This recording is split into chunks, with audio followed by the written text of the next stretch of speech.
There is an increase in the number of beggars in Ilorin, the Kwara State capital, due to the recent influx of women and girls from different parts of the north who engage in alms begging for a living.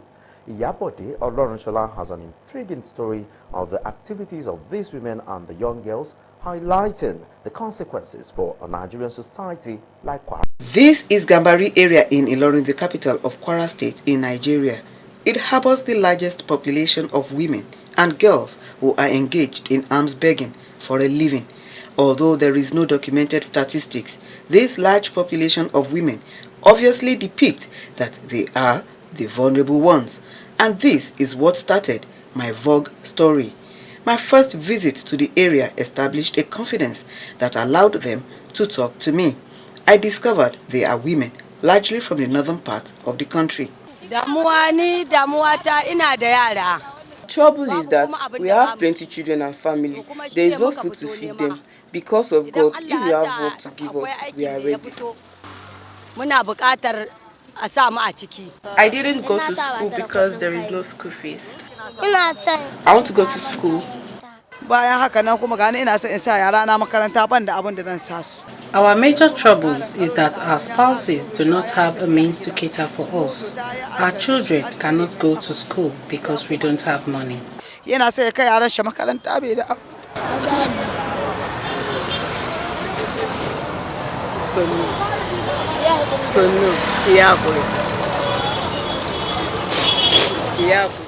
My conversation with Jamilat was pathetic, but it is actually the storyline for many of them. Although they defended their husbands, I was happy when some of them told me that some of their children are now in school. Theirs was not a hopeless case, as most of them do have husbands. So I went in search of their husbands. I found these men who both have 2 wives each. Hussein Seriki has 14 children, while Aliu Abdullahi has 12 children. I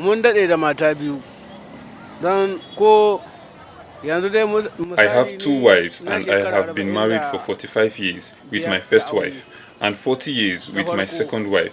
My children are in different parts of the country while some are out of school. My 2 wives are not begging. They sit at home and cook and do petty trade. I only beg for a living. Although they were not willing to open up on how much they make daily and how it is managed, community members who spoke off camera disclosed that some of them own investments and even practice money lending. It's like they are exploiting them to go and beg, bring money to the family or to the house, and the husband will take it from them and use it to marry another wife. That's a great exploitation. We need to bring it out as a social crusader and advocate of women's rights. We want to see example. People are saying it, but we need to see example. We want women to amplify their voice and say this is what is happening to them. Oftentimes when you talk about gender-based violence, especially within the perspective that you put it, we are failing to connect organized crime or syndicated crime from gender-based violence. And it is only an organized society that can address organized crime. So what we still have at the moment is that we are not organized, we are not adequately organized to confront the matter the way it should be.